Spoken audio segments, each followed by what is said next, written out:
and welcome to another episode of Schiffbauer Over Rocks.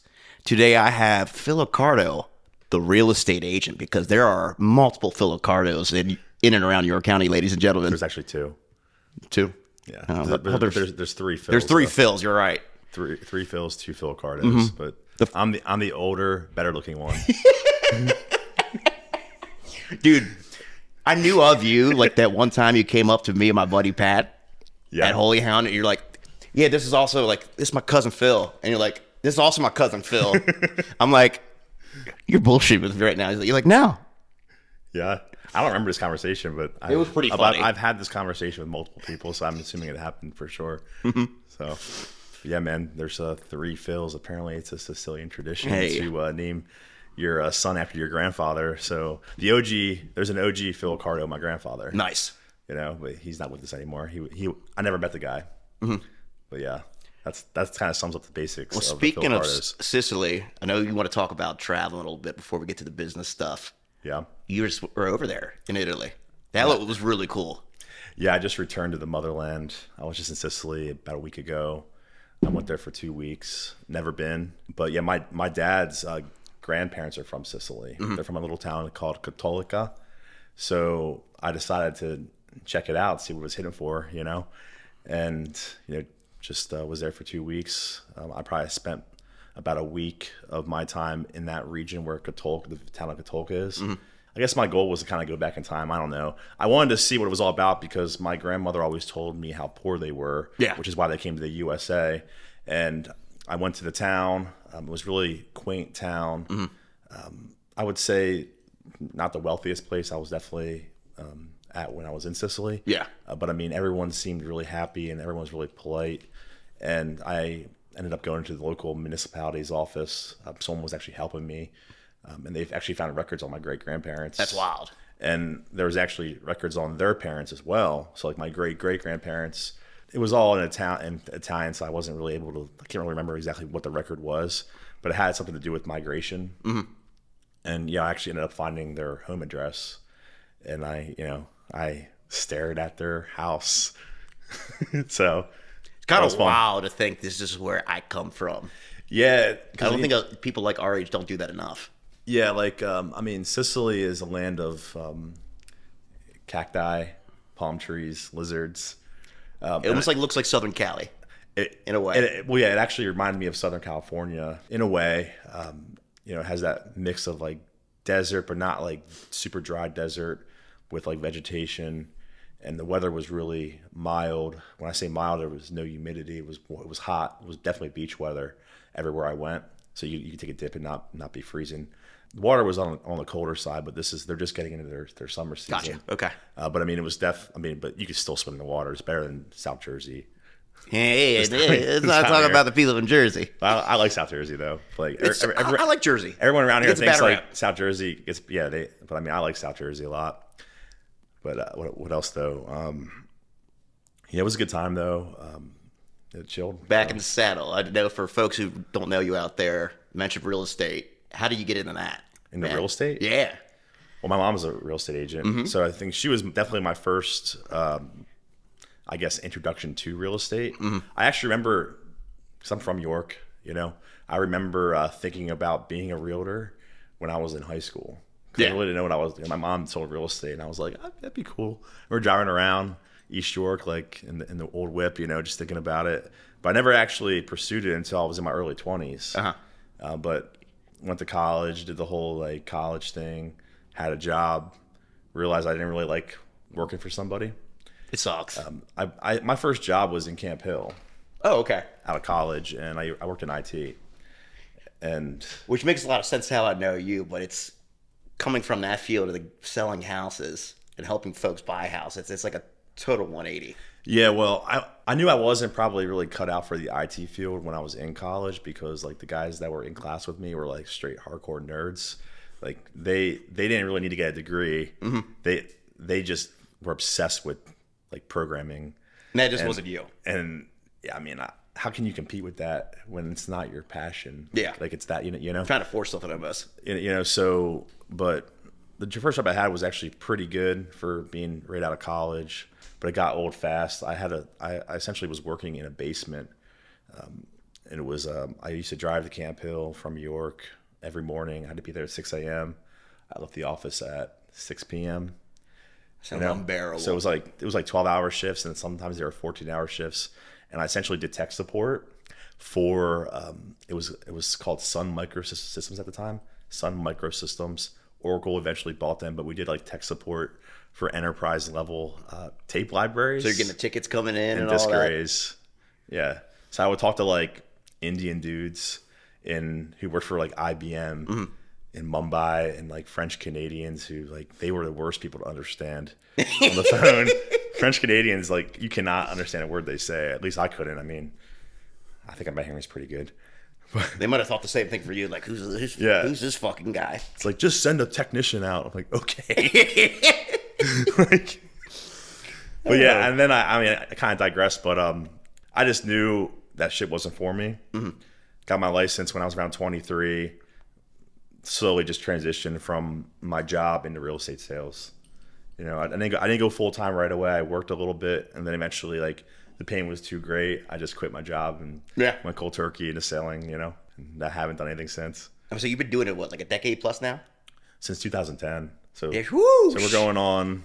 You're like low key about how long you've been in real estate. At least my impressions when I see you interact with people, like, yeah, you know, I'm in real estate. I run this team with my mother. Yeah, but you're I'm like low key. I think you're low key about it. Like, you should almost be. You've been doing it 14 years, dude. That's pretty significant. I mean, it's on my Instagram profile, like right in my summary. like I got that tip from like all the young kids. You know, they're like, they always have their fucking taglines in the thing. So I have my little tagline. I don't think people care about experience though.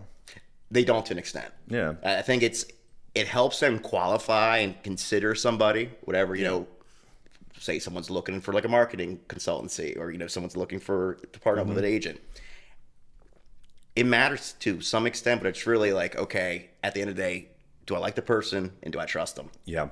Well, I mean, I tell the guys that work for me, like, don't get too caught up on the fact that you have no experience, because it doesn't matter. Because I see it all the time. I see new people get in the game, and like, I mean, not everyone's like this, but there's definitely unicorns out there who just pop into anything they do, and they just kill it, you know.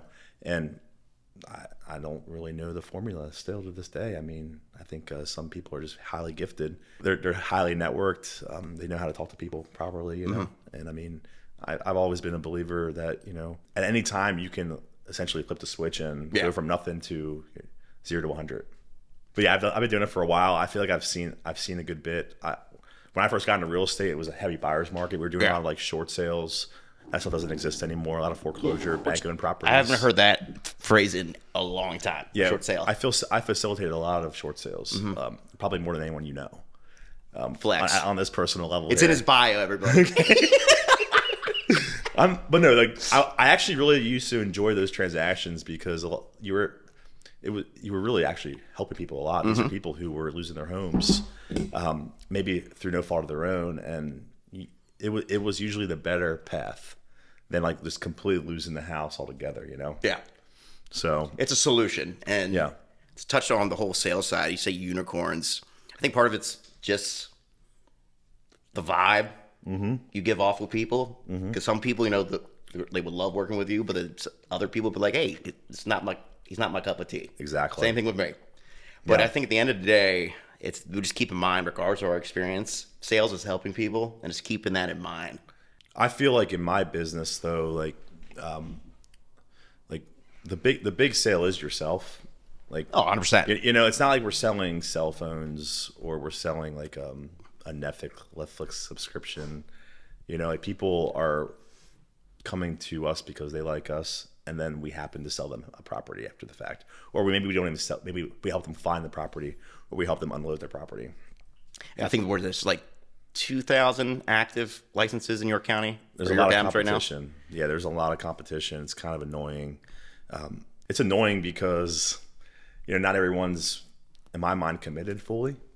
No, they're not. Know? They're fly by night. Some of them. And I mean, but I think that's going to be changing here, hopefully in the future with these new regulations. I think it's a good thing for your industry. You've heard it. You mean? Oh, you know about these new rules? It's the wholesaling one in particular. Yeah. Yeah, I just think that, there's a lot of competition sometimes, and I sometimes feel as if, what if I did something else sometimes with my motivation and my work ethic that was less competitive? Like, what would happen? It's like, do you really want to, though? That's the thing. Not really. There's just so many avenues in real estate that you can pursue. Because, there's sales, there's rentals, there's investing. There's just so many options in real estate sales and ways to make money. And I just think real estate sales is a great vehicle to making money, to pursue whatever dream or passion you might have. I'm actually, my focus right now with sales, though, is really developing my little group. Yeah, your team. I find great passion in that right now. It really gives me satisfaction to just help new people break into the game. Yeah. And help them become successful. That's been my goal for the last couple of years. I've been building out a whole platform for training and just teaching new agents how to really actually excel and do the business right. We teach sales too, but I kind of leave it up to the person though to determine how hardcore they want to go though. We're going to teach you how to do it and the process and how to do it right and ethical, T's crossed, I's dotted, and I'm going to help you bring in business. But end of the day, it's most people who I think get into real estate sales, it's usually all on them, whether they bring the business in or not. Yeah. And it's funny, I'm actually doing my first investment in sales training for myself. Oh, yeah? Right now. I figured I just need to brush up, learn a little bit. What's sales training? Is this gentleman, Chris Caldwell. He did all the Sandlers, sold for a bunch of other companies. So it's his company, Sell As You Are. Yeah. It's fucking good, dude. It's just a 4-week, 1 hour a week. It's kind of really light, but it's a good refresher for me right now where half of it is mindset. Yeah. And reframing, like what you just said. Yeah. Putting it on your agents and themselves ultimately. Yeah. To go get the deals. And then the other half of this tactical stuff. Here's some best practices, or here's this methodology. Here's our training. Yeah. So I've been through Sandler sales training. I've done that. What are your thoughts on it? Oh, I like it. It's good for, first off, it's good if you just have no sales experience. It's a good 101 approach to actually really get brushed up. Yeah. It's been a minute since I've done it, but I still remember the basic concepts of it that I still use today. But a lot of Sandler is mindset too. Yeah. You have to walk around as if you had $1 million in your back pocket. I don't really need the sale, managing expectations, setting upfront contracts. And that's the biggest one in real estate in my mind, is setting upfront contracts. It's kind of perfect for new real estate agents. Yeah. Because when you word it like that. The reason transactions go to shit in real estate is because communication and breakdowns typically. And people, I can see it. People just have different expectations of how things are going to play out. So yeah, go fix that phone, man. Yeah, what the hell, dude? Come on. But I love it.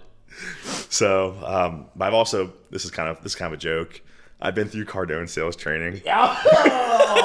10x, baby. Not by choice. Oh, not by choice. Who put you through that? Don't throw them under the bus. We're not going to go down that route. Yeah, I have two. That was. I'm so happy you shared that. Yeah, it was one of the videos I remember. He was make sure you have a badass pen. So when you whip your pen out, they know you're serious or something. I don't know. It's some of the training videos were that stupid.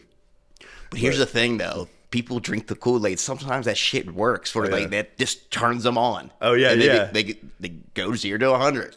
Oh yeah. Well, I follow the man on socials. I think he's a troll at this point, but he's pretty fucking funny. Yeah, his wife's hot too. Yeah, he's fun to watch. So, but 10x. Yeah. Oh yeah, man, let's do it. 10x right here. Gotta take this full circle. I know we talked a little bit, ownership with the team, traveling at the beginning of this episode. Dude, how do you manage the work-life thing? Man, well, it is difficult because I definitely feel I get caught up in my job a lot. But I mean, I think I just forced myself to take time. But I wasn't able to do stuff like this as often as I do now, like 10 years ago.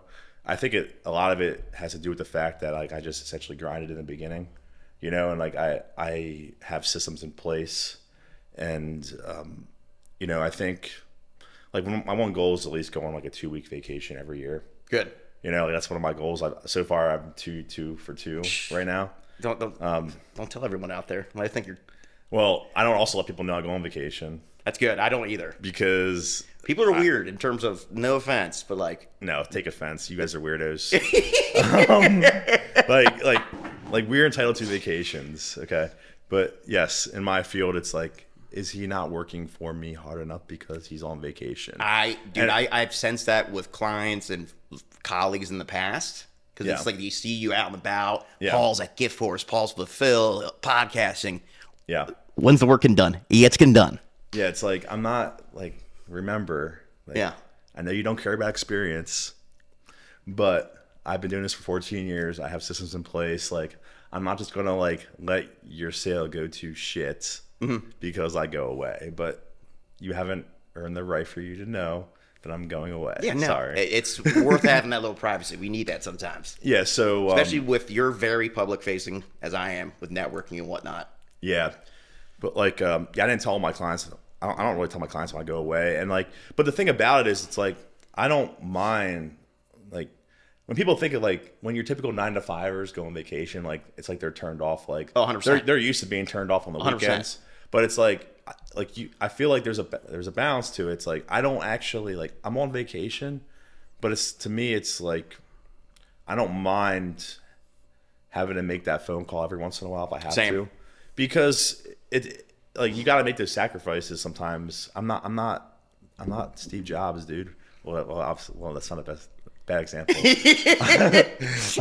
That might be a soundbite. That's actually funny the way that rolled off. I'm not what's his Amazon dude? What's his name? Jeff Bezos. Jeff Bezos. You know, like that man seems like a dorky supervillain. Yeah, he does. I mean, I'm sure those guys turn it off when they go away, but I maybe they don't though. You know, I mean, I think it's really hard. Like, I think people who just are used to working, like, they don't really want to turn it off either. Sometimes I think the most successful people take on the most stress typically, but they manage it the best. When you see someone who's quote unquote successful, I see that as a commonality with folks. More money, more problems. Ain't that the truth, brother? For sure. But yeah, I'm definitely trying to get away from stress though too at the same time. Because like to me, sometimes money isn't always worth the added stress. 100%. You know, and like I'm not really trying to be like wealth and success, like there's different measurements for that, I think. Like there can be a monetary measurement for it, but I don't use monetary as a measurement for success and wealth. No, to me it's a byproduct.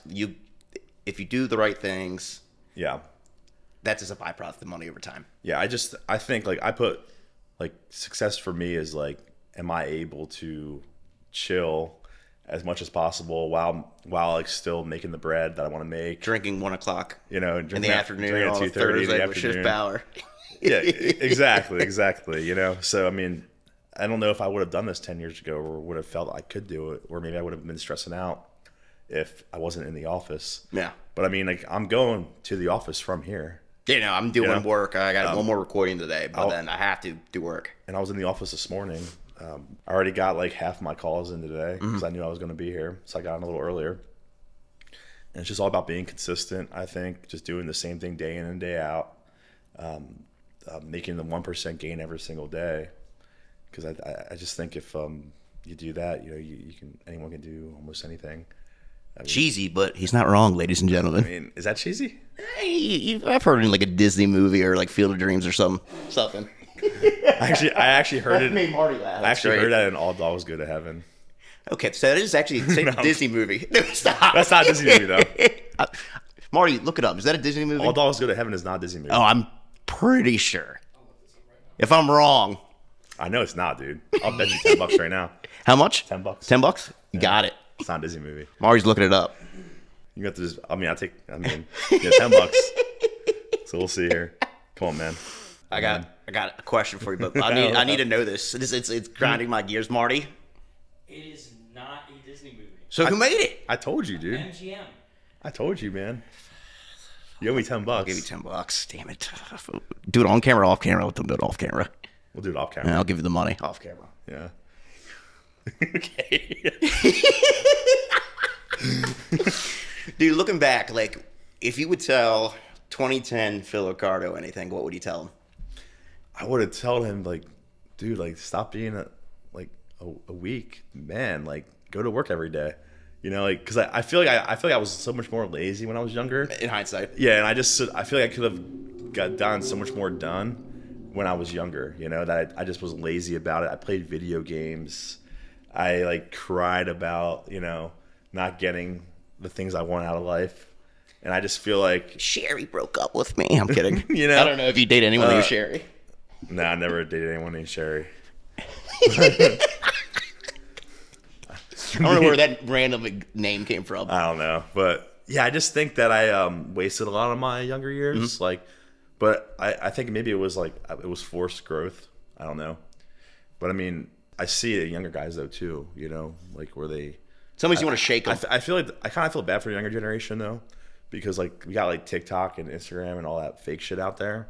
Where you got like kids like flexing on Instagram with like Lambos and shit, and it's just all fake, you know. And I feel like too, it's almost like disheartening for like younger guys. They see it, it's just like, oh man, why not? Why even try? Mm-hmm. Like I'll never get there, which is bullshit mentality. Yeah. But like I feel like most young men like fall into that trap. We should rent a Lambo and do like an ad or something For shits and oh, dude, you know how? No, that's actually not a bad idea because it would be like a huge like marketing stunt. Because people are like, what's going on? Why are Paul and Phil riding in the Lambo together around York County? Yeah, it's like that's what they do. You Yeah. know? I mean, there's definitely people out there who ridiculous.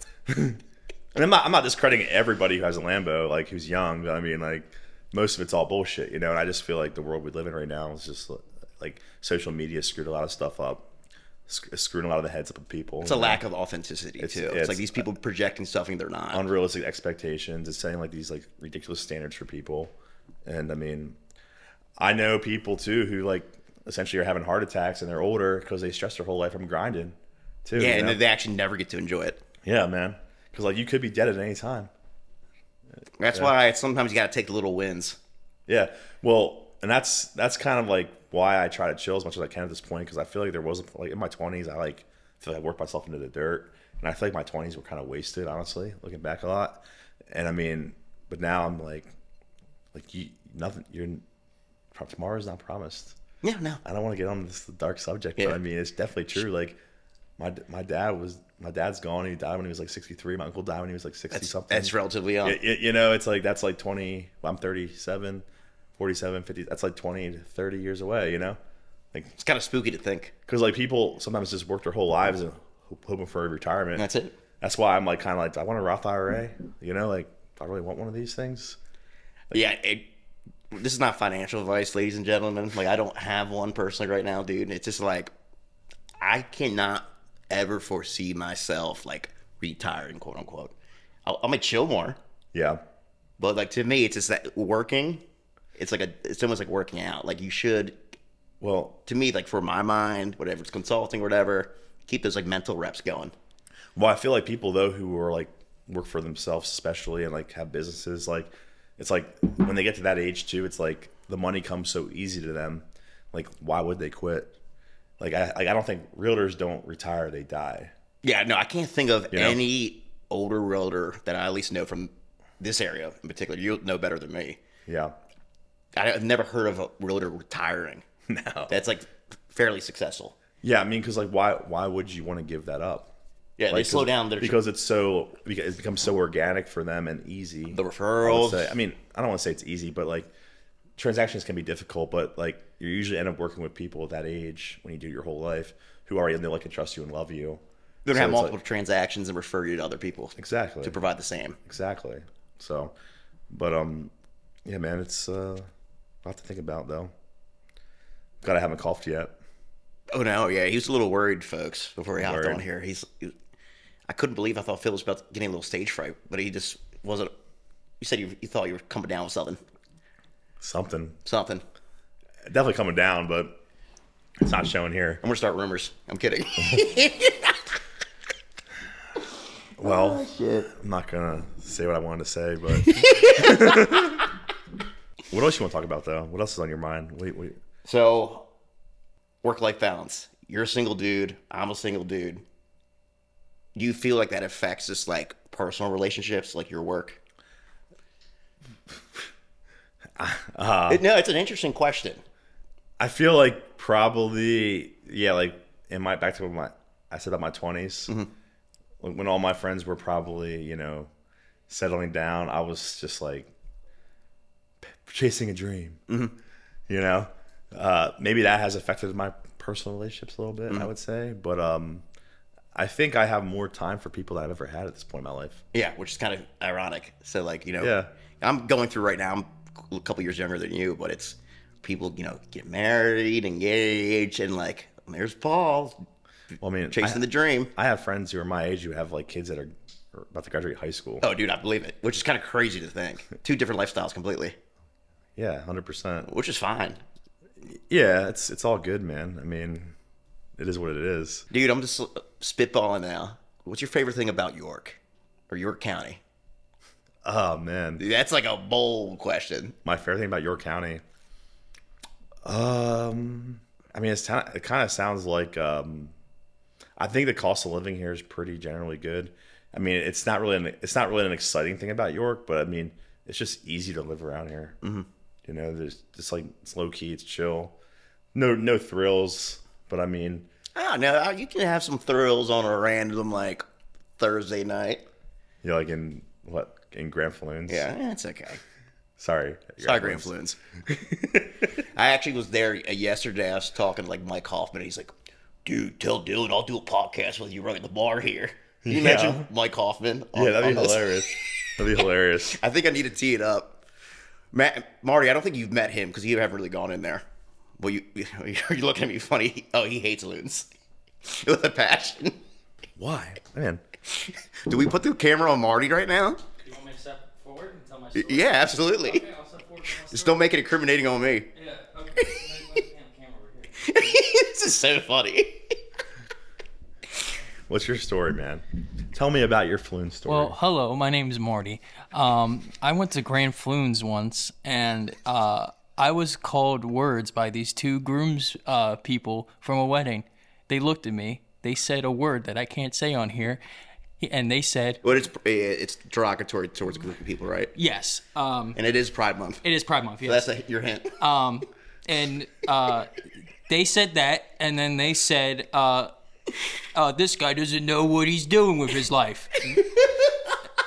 Just randomly called him out, dude. Yeah, and I kind of nervously laughed, and I just kept walking. You got bad vibes from loons. Bad vibes. Well, I'm sorry you had bad vibes, man. Thank you. All right. And that was my story. Well, thank you, Marty. Thanks, Marty.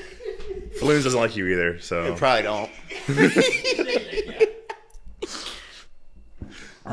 Yeah, I like this area just because it's you do have community. Yeah. Where like you got a little downtown area. Yeah. You got the burbs. You got like these rural areas. But I feel like people are close knit. Oh, I mean, it's 100% close knit. I mean, what's that law about?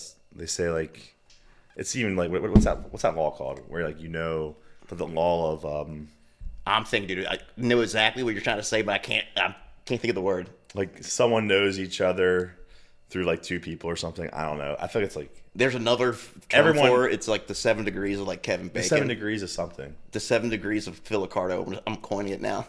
Yeah, sure. But yeah, but it's like the thing. Here's all you need to know though about York. Like, if you date somebody, like somebody who you already know, probably dated that person. 1,000%. You might as well text them and be like, "We're brothers." Yeah, exactly. Everyone's Eskimo brothers in your county. It's not incest, ladies and gentlemen, for those who are not from York watching this, which there are a few people, but it kind of is. You just kind of deal with it. Yeah, everyone's Eskimo brothers in your county, man. It's all good, though. Whatever. That's a cool lighter you have, by the way. Mm-hmm. Dude, I didn't know it was a lighter up until like a year ago. I thought it was just like a little ornamental piece John, the owner, had up here. So what else we write down on that paper, man? What's that? What else do we write down on that paper?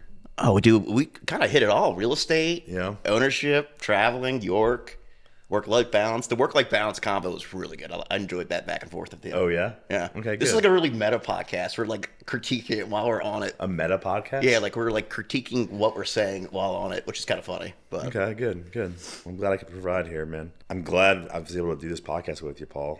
You know, I think it went better than I thought it was going to go. oh yeah, Yeah. good. Yeah, I'm a lot more comfortable than I thought I was going to feel. Good. So I tell people too, and I kind of ask some questions intentionally. Yeah. Because people don't know you. Yeah. People think, oh, real estate agent. Who the fuck is this guy? Just another realtor, you know. But no, you're a likable dude. You like to travel. Got Yeah. community roots. Yeah, I was born in your hospital. Yeah, so I come from my blood comes from the land of like lizards and cacti and palms, but I'm here in this like deciduous forest, you know, with the Susquehanna. That was like some like novelesque description of York County I've ever heard. What, deciduous forest? Yeah. Downtown York and York County Economic Alliance might have to pilfer that one from you. I mean, so you're saying you like it? It was good. It was very highbrow, but like you made York County seem like whoa. Because I said deciduous forest Yes. or Susquehanna. Yes. Well, I mean, it is like mad forest around here, man. Like, I know this because I fly the drones. You talk You know? a little bit about that before we wrap up. Oh, the drones? Yeah, man. Well, I'm a licensed drone pilot. You know.